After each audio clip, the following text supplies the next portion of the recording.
This is Ajahn Brahm here, speaking to you from Perth in Western Australia.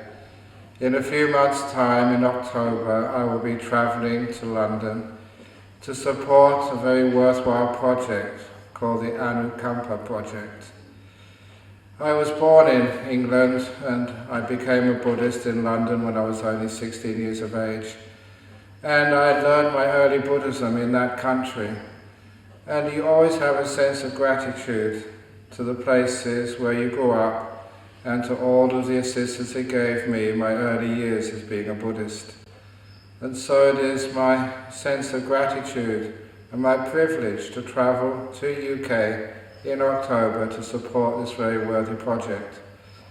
So I thought it was really important for me to do whatever I can to try and bring the Dhamma, the real Dhamma of Theravada Buddhism, and make it available for women. I know that there are some things which a monk can teach people and they get inspired, but there's other things which you need a Theravada Buddhist nun to teach, which I cannot do, which no other monk can do.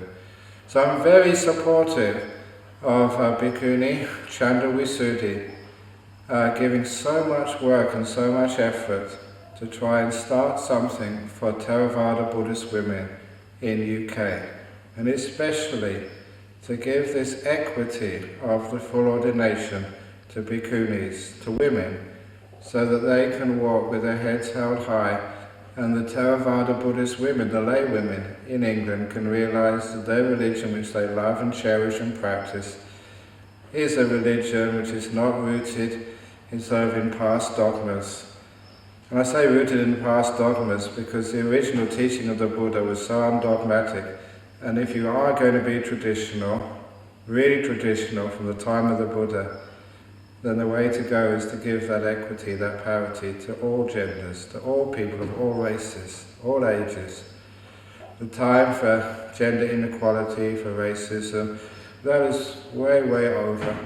And I think as Buddhists we should show the way, show leadership in this. And so I'll be coming over in October to do whatever I can to support this project, giving teachings. You can see on the website, the Anukampa Project website. I don't have the details of how to log in, but I'm sure you can find that. And on that website is the details of what I shall be doing.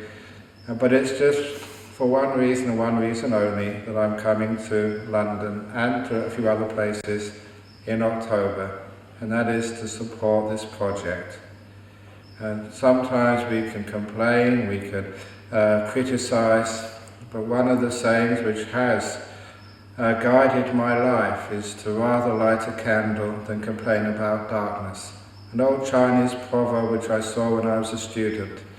And it says, instead of talking about these things, instead of writing books about these things, instead of just discussing these things over a coffee table, just let everybody, please excuse my English, get off your asses and do something about it. And that's what I'm going to be doing in October, teaching, hopefully inspiring. And also you have to say raising funds so that the bhikkhunis can actually live in UK. Unfortunately, I don't know why this is. Buddhist people usually support monks, and you look at me, I'm fat, and the nuns are thin. So I ask you to please, now don't forget the other parts of the Sangha, the female part, and support them as much as you possibly can. I know many monasteries in England, yes, they do need some funds, but the nuns need it more than anybody at this particular time of Buddhism, and it grows in the West. You always remember the Buddha's prediction that when he had his head faced on the Himalayas, and laying down on his right side, his eyes were looking to the west. So please, follow the Buddha's gaze, and let's build modern Buddhism rooted in the past, in the land of my birth. Please come and support this project. It has my 100% support. Thank you.